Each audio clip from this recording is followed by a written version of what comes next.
Hello and welcome to the 8th episode of Talk Wildlife. I'm your host Flo and I'm here again with co-host Kevin. Today we're going to talk about things that we have personal experiences of, and that is the things that wildlife rehabbers wish you knew. And we're going to draw upon personal experience, the experience of people we've spoken to, and just what we know of wildlife rescue as a whole. So let's talk wildlife.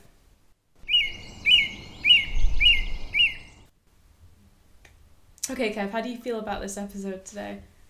I think it's going to be really enlightening for people listening, because I don't think people ever get to hear about or know what it's like working at wildlife rescue and how people's behaviour and attitudes towards what we do affects us, if you know what I mean. Massively.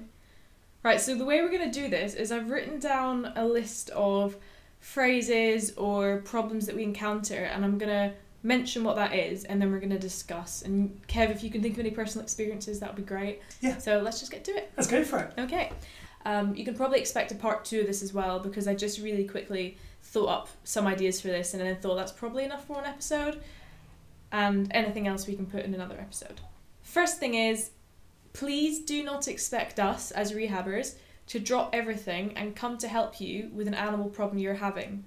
We're a rescue centre, not an ambulance service, but we can help animals if you can bring them to us. Oh my wow. The amount of people over the years doing wildlife rehabilitation that were dealt with going, you need to come and get this animal right now, when you're probably answering the phone whilst trying to feed a baby mouse or a hedgehog, or you're in the middle of doing a long list of medications.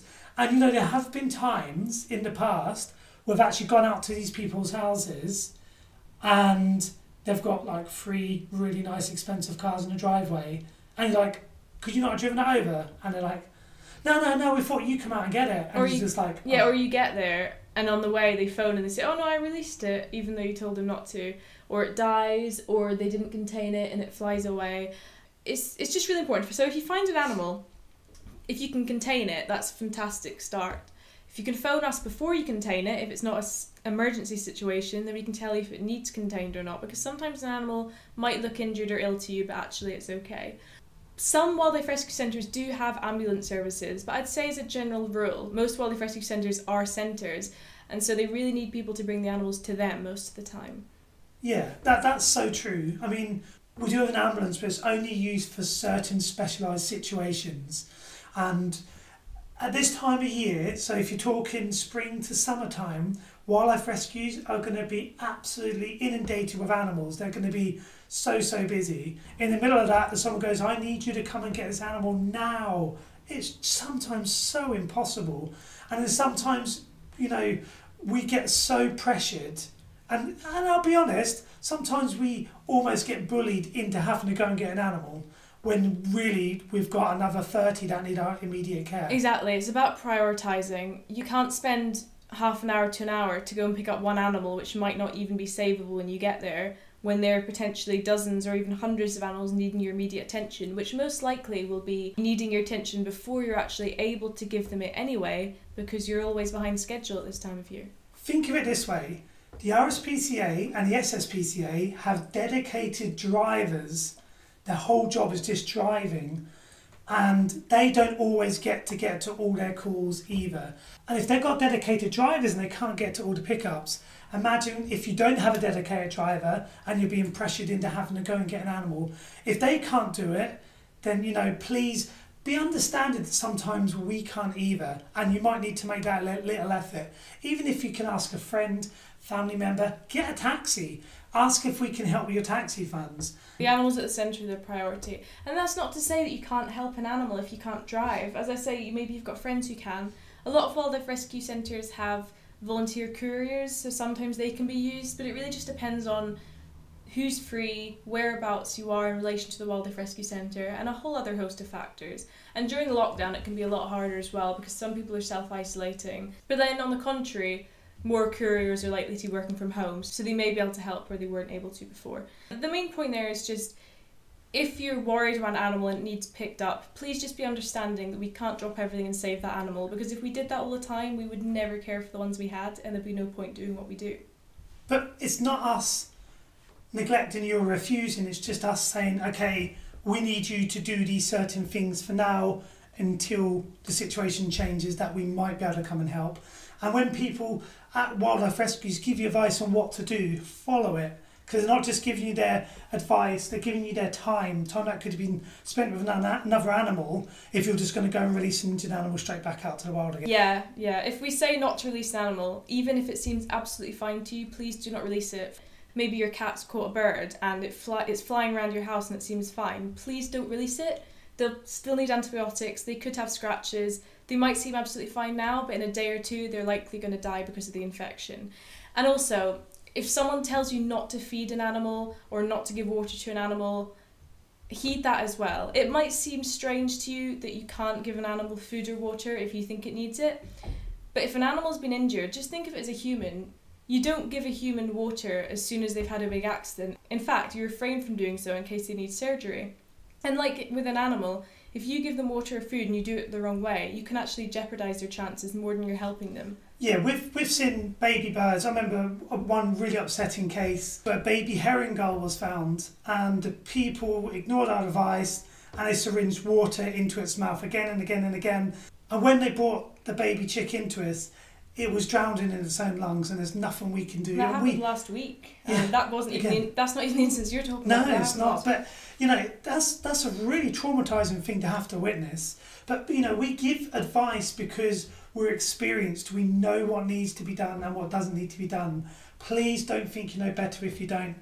Listen to our advice, because it's given to give the animal the best chance of survival, not because we think we know better than anyone. If you've got that animal for a matter of hours or overnight, it's not likely they're going to die because of lack of food and water, unless they're a really, really young animal, but they could die just because of one attempt by you to put food or water into their mouth. You can give most animals a water bowl with them, depending on the circumstances and the age of the animal, and then if they can drink, then they can do it themselves. We're not a pest control service, and this might seem like a strange one. We do sometimes get calls of people saying, I want to deter a certain animal from my garden, how do I do it? And I don't mind them so much, because I'd rather someone phoned us and we can give them either advice or link them to a company or organisation which can help, than they go straight to a lethal company. But we've had instances where people have brought us animals just because they don't want them. There was a woman once who was trying to sell her house, and she brought in a hedgehog because she thought that the hedgehog being in her garden would devalue the house. She didn't bring it in. We had to go out and get this hedgehog. Oh, so that was one of those demanding people who guilt-tripped someone into going to get a hedgehog. Well, she told us that if we didn't remove the hedgehog, because it's not hers and she's not going to feed it, then she'll get rid of it herself. So she was threatening to harm the animal. So we had to go out and actually get this hedgehog. But she thought that it would devalue her property, which... I would think a hedgehog would make your property more valuable and more sought after, because people love hedgehogs. Agreed. Obviously she didn't. And I remember she said, I live in a walled garden, there's a hedgehog here, and it's not mine, I don't want to have to feed it. As if she thought that she just suddenly owned this random hedgehog and she had to look after it as her own pet. Just because you don't want an animal there, that's not an excuse to call wildlife rescue to come out and remove it. That's not what we're there for. No. If you do that, and for some reason the Wildlife Rescue Centre does go and pick it up, then donate to them as if they were a business. I wouldn't recommend anyone doing that anyway, but if for some reason that ends up happening, it'd be nice to at least have the decency to donate to a Wildlife Rescue Centre, because you'd pay a pest controller up to £100 or more to remove an animal from the garden. Exactly, so why not give it to a charity which is not for profit? Yeah. We cannot save every animal just because of a what-if scenario. Sometimes we'll have people phone up about fledgling birds. And not everyone knows this, but it's quite common for fledgling birds to hop about in the garden for maybe a week or so. So think, blackbirds, dunnocks, sparrows, garden birds like that. They often hop about when they're young and they haven't quite found their wings yet. And a lot of the time people will phone up worried about a little bird in their garden that can't fly. And if you explain to them the reasoning behind this, they usually understand and they're perfectly happy. Now sometimes they or their neighbours might have cats, and that brings in a worry that the cats might get them, especially if they've seen the cats watching those birds. And sometimes it's then a judgment call of whether or not the bird should come in or not. However, if there's a fledgling bird on the ground, and there's nothing obviously the matter with it, and there aren't cats about, then if possible, don't feel like the Wildlife Rescue Centre near you has to take it in, because yes, there might be foxes about or other animals, but if you think of the thousands and thousands of fledglings up and down the UK, wildlife rescue centres can't take in every single one because of some risk. And every young animal is going to be at risk somehow. So if you've got a fledgling and they're being looked after by their parents in a relatively safe environment, I would say generally just let them be. And after all, if they do get predated, that is just nature, and it'll happen all over the country to animals whether you're watching them or not. When you're on the phone to them and you're speaking to people with these kind of queries, it's almost like you're offering an educational service. You're telling them this is natural. It's okay for a baby robin to be bouncing on the ground. He might not fly straight away. You know, when they take off the nest and fledge, they're not all flying all the time. Some birds do. Some birds are great at it to start with, but not all birds will fly straight away. And it's okay that if their parents are there feeding them and they're safe, they're okay. And you've got to remember, these young birds, they're usually coloured the way they are because it's some kind of camouflage. So if you've got your ground birds like your robins and your dunnocks, they kind of do look like leaf litter in the colouring of them. And that's that for a reason, is to give them that camouflage. Because in nature, they would be predated by foxes, badgers. Even I saw a video of a hedgehog eating a fledgling. But yeah, like Flo said, you know, sometimes you just need to take account of what's really going on. There's such significant time constraints at wildlife rescue centres. We can't take in every fledgling because of a what if. And it's not really best for them anyway. It's best if they can stay with their parents, and within a few days they should be flying anyway. While I love talking to people on the phone about their wildlife issues and helping people, when a phone call comes through and I have to answer it, I will have been in the middle of doing something else. Maybe I was just about to feed a mammal and then I had to put them back in the incubator, or I was in the middle of a feed round, or I was just holding a needle to a bird which I was about to inject. There's always going to be something which I was just about to do, and it's usually something which is due, or even more likely overdue being done. So if I can speak to you on the phone and you have a problem, just try and stick to the point as much as you can, because as soon as I get into long conversations with people, or someone doesn't want to listen to my advice for some reason, and it then becomes a long phone conversation, it really takes away from the time that the animals can be cared for themselves. Well, you know, another thing with that is wildlife rescues, the majority, don't have the luxury of someone just to answer the phones. We don't have receptionists. Even if rescues do have a dedicated receptionist, they'll probably have lots of other phone calls coming in. Some days the phone rings non-stop, and if you spent even 2 minutes on every single phone call coming in, you barely have time between the phone calls. I mean, don't get me wrong, I love speaking to people on the phone, and I love talking to people who are passionate about wildlife.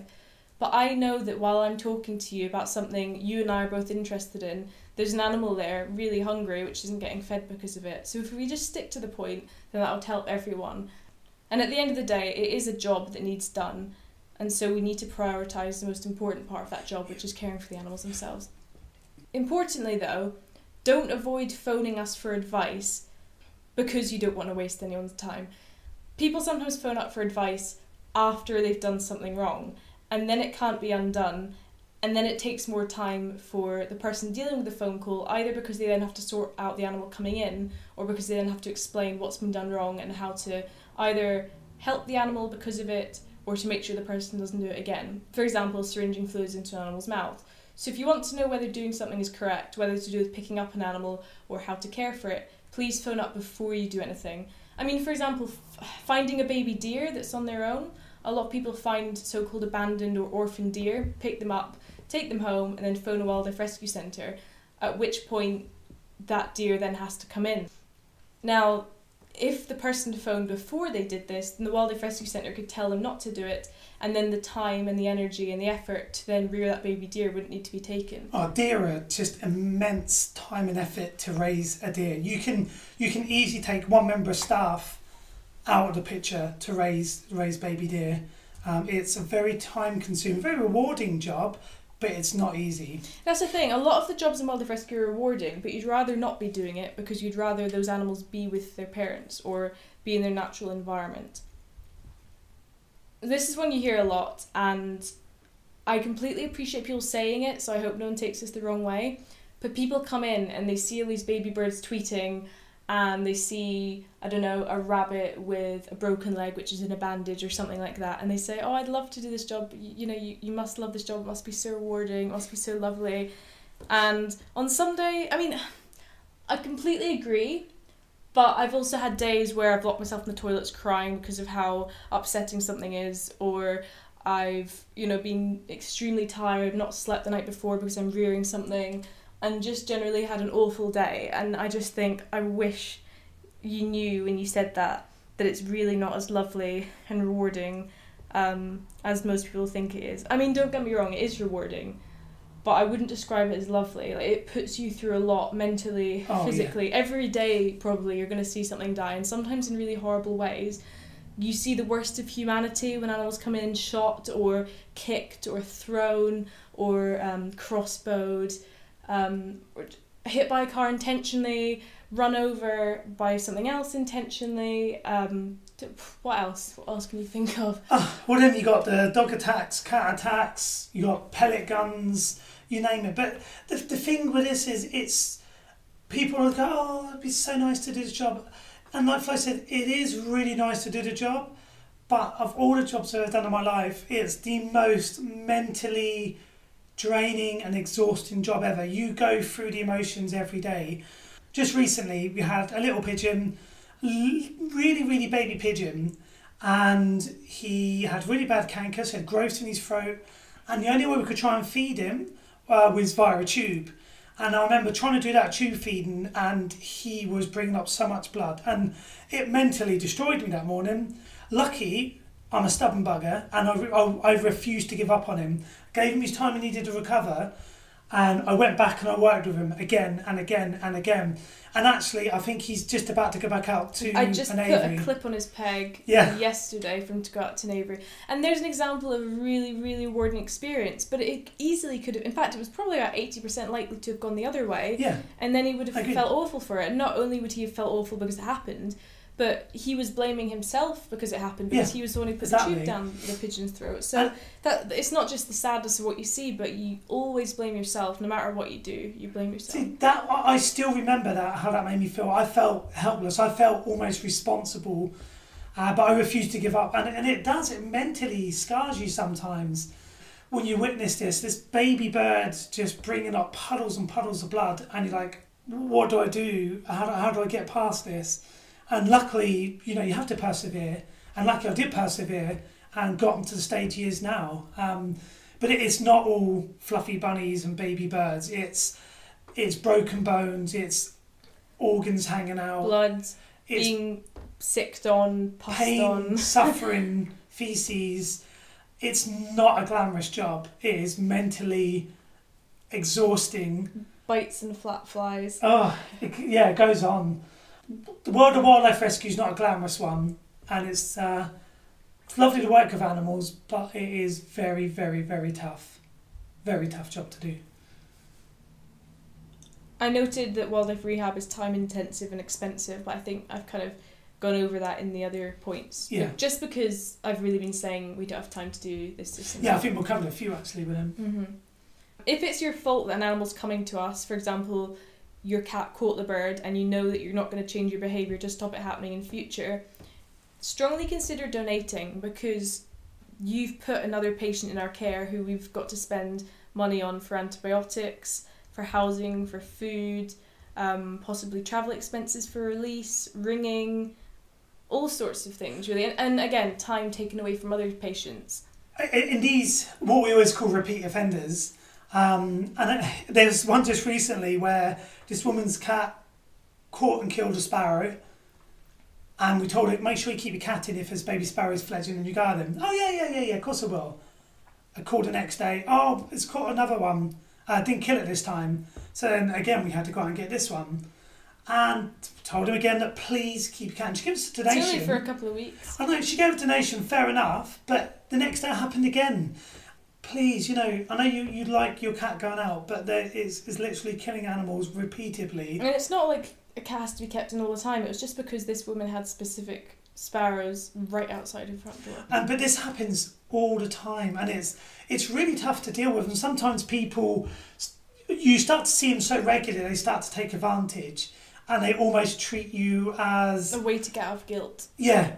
Oh, I need to get rid of this animal. Oh no, I'll call them. They'll come and deal with it all. For what that person's cat done was maybe took 10 minutes of their life, and 10 minutes out of their day to worry about a little bird, only to let it go and happen again the next day, which then for us takes weeks and weeks and weeks of rehabilitation. It's a lot of intensive work time as well, because imagine, for example, a baby sparrow which recently fledged, maybe a day ago, who isn't self-feeding yet and who's being fed by their parents.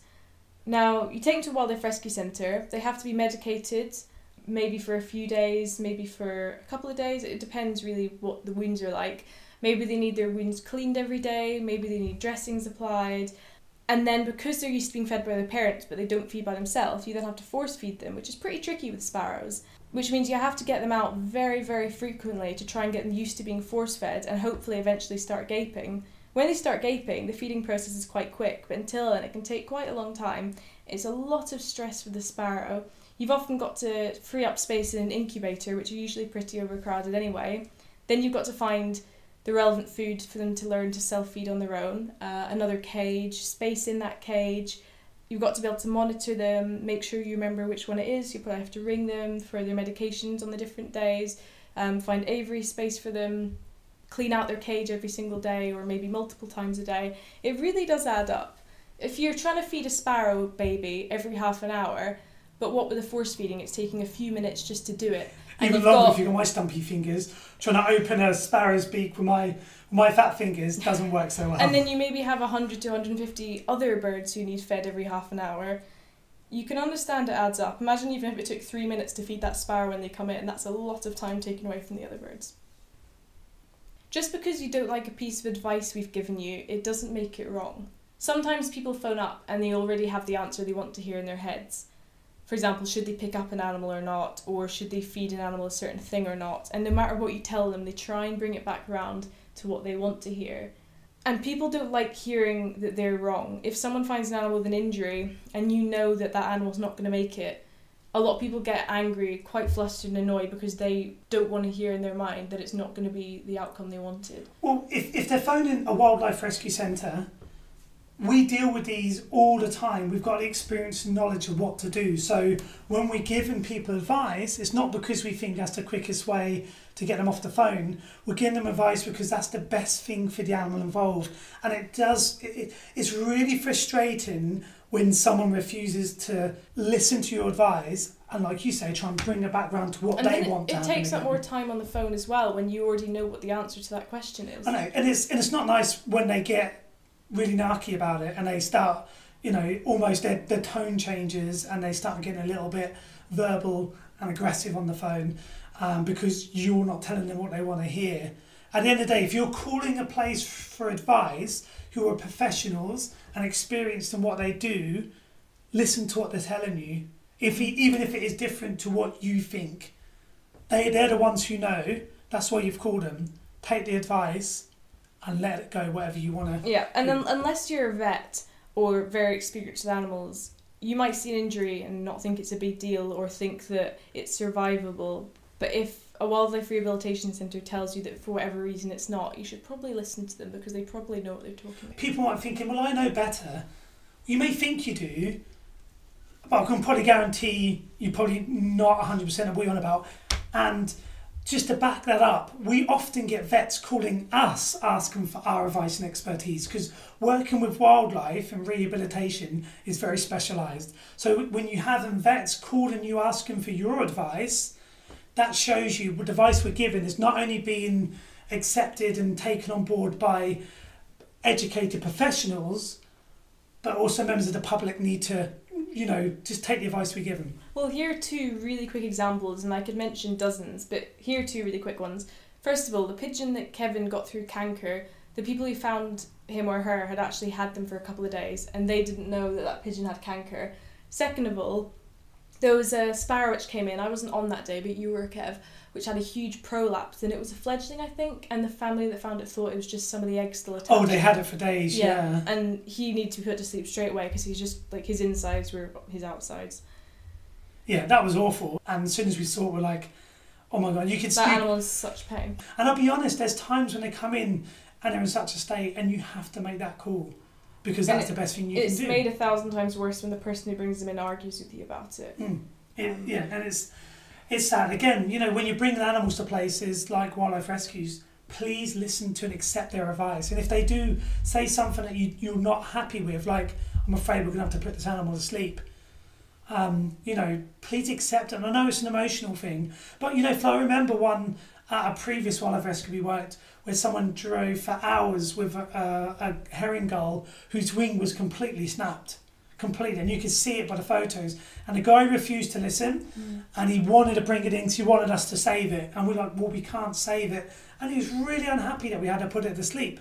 There was nothing that could have been done for that bird, nothing at all. No. It was, you know, if anything, he cared that much, the guy did, but he let that get in the way of what was best for that bird, so that bird suffered for hours more because of someone's opinion, rather than taking the emotion out of it and listen to the advice they were given. Yeah, yeah. And they didn't do it because they were being horrible, but they needed to step back and remove emotion from the situation. And that goes for any animal you're keeping for longer than it really needs kept for. If you find a baby animal, for example, which needs reared, please just take it to a wildlife rescue centre as soon as you can. Don't give it to your children to rear as a project or do it yourself. We've had litters of rabbits brought to us dying, and then the people blame you for them dying, even though their children have been rearing them on some very, very inappropriate diet for the last week. This is my biggest pet hate. Yeah, self-projecting. Yeah, oh, it's just the most frustrating thing ever. I mean, Googling something, just because a random website on Google tells you how to do it, it doesn't mean it's right. There's loads of different opinions out there. And even if you look on a website and think you know what you're doing, there's so many other things to take into account. And if you don't have an incubator or the correct formula or the time or medication or experience vitamins. Of exactly how you're meant to do the feeding itself, because you might be told you syringe feed it with this much milk, but if you've not actually done that before and have the manual dexterity to know you're doing it right, or even know how to syringe feed properly. Yeah, that's what I mean. Yeah. And then, as Kevin said, you know, the vitamins, you might need probiotics. You might not have assessed the animal properly to tell if it's injured. You might have gotten the species wrong or the age wrong, or not be toileting them correctly, or not be checking for bloat, or not checking for hydration. There's just so many things. So you might enjoy it, or you might think it'll be a nice project for you. A lot of people get bored, even if you don't think you're one of them. Please just give the animal to Wildlife Rescue Centre, because they're not your project. They're a living animal that needs help. And if you want to help animals another way, why not volunteer at your local Wildlife Rescue Centre if they take volunteers instead? I'll tell you this way, if it was that easy that everyone could just go on Google and rear wildlife on their own, there'd be no need for the SSPCA's wildlife unit, RSPCA's wildlife unit, or any wildlife rescue.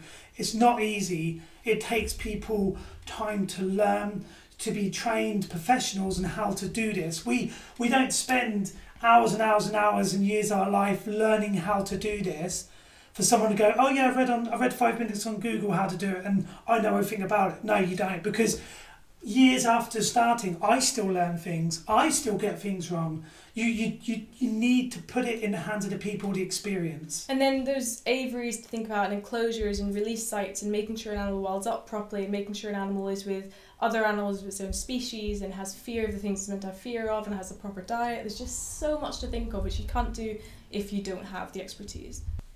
So just 2 more points to make quickly.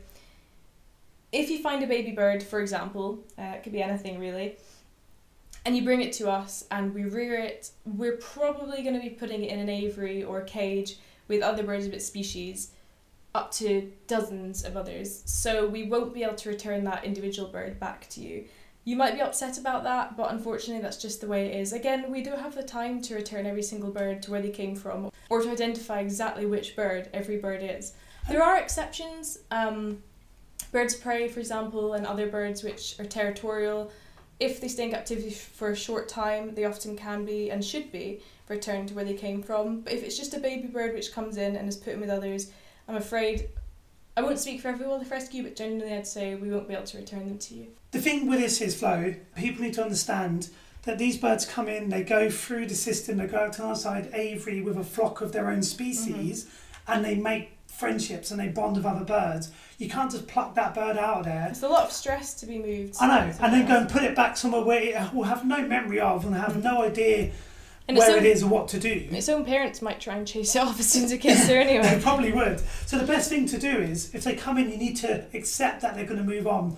I mean, some rescues do patient numbers and we can follow their journey and you can call up and go, yeah, they're doing all right. But then even then it's hard when they get put in the same cages as others. Yeah, when they go out to Avery or when they're being integrated into a flock, we can't follow their story. So you just need to accept that from that point onwards, they've moved along and they're going to be free. When they get released, they need that flock, because when they're in the wild, then they're going to do better if they know how to be a bird rather than to imprint on a person. Yeah, and same with mammals too. And again, please don't get offended or upset by it. I mean, you might see the animal you've saved as yours, but they're not yours, and it's not best for them to be yours, and you don't, or maybe you do, but you shouldn't want them to be tamed. The best thing for them is they don't belong to anyone, they go to a wildlife rescue centre, the wildlife rehabbers do the best they can, the animal gets released, and it's not about you or whether you do or don't get to visit them in the time process. It's just about what's best for that animal. Which takes me on to my last point, which I'm intentionally leaving till last, and that is that wildlife rescue centres are not zoos. And I'm just going to leave you to talk about that, Kevin, because I know you're passionate about that, as am I. Let's lay the scene out here. So you had a really busy day and someone turns up with an injured animal, and you're grateful for that, don't get me wrong. And usually they'll bring their children, and then you're in the middle of like, okay, thank you for bringing the animal in, I'm going to go and get this animal into the hospital. And then so get back to all the other jobs which are now behind them. And then people then will go, well, we want to look around, or we want you to give us a tour, our kids want to go and see the seals, our kids want to go and see the fox cubs. Please understand, it's not an attraction. A wildlife rescue is a place where animals need minimal to no human contact at all. And the reason that is because these animals are going to be going back out to the wild. They're not an attraction. They're scared of people. So by the time we get animals through the system, when they're in our aviaries, and these are the parts of the rescue where people are most likely to be able to get easier access to, these animals are going to be scared. So if you got to their pen, and you're going to be scaring these birds, and these are animals who are recovering from injury, recovering from illness. They've been orphaned. You know, the animals at a wildlife rescue have had a really tough time in life. The last thing they need is humans coming right up to them and scaring them. They're there to recover and recuperate. So just understand when you come, just bring the animal in and, hand it over, and then that's the end of it. And some animals get very stressed with humans about. I mean, wood pigeons and deer, they can really badly injure themselves because of people. If you want to see the animals, why not ask the Wildlife Rescue Centre if they have an open day? Maybe they have a time of year, one day of the year or so, where they do allow people to walk around in little groups and have a look at some of the animals. Yeah, and we encourage that. We want people to be a part of the community of what we do, but just understand, like Flo said, it's not an attraction, and look out for the open days. Yeah, so I think that's everything for this episode. We will probably do a second episode because there's a lot more we could say.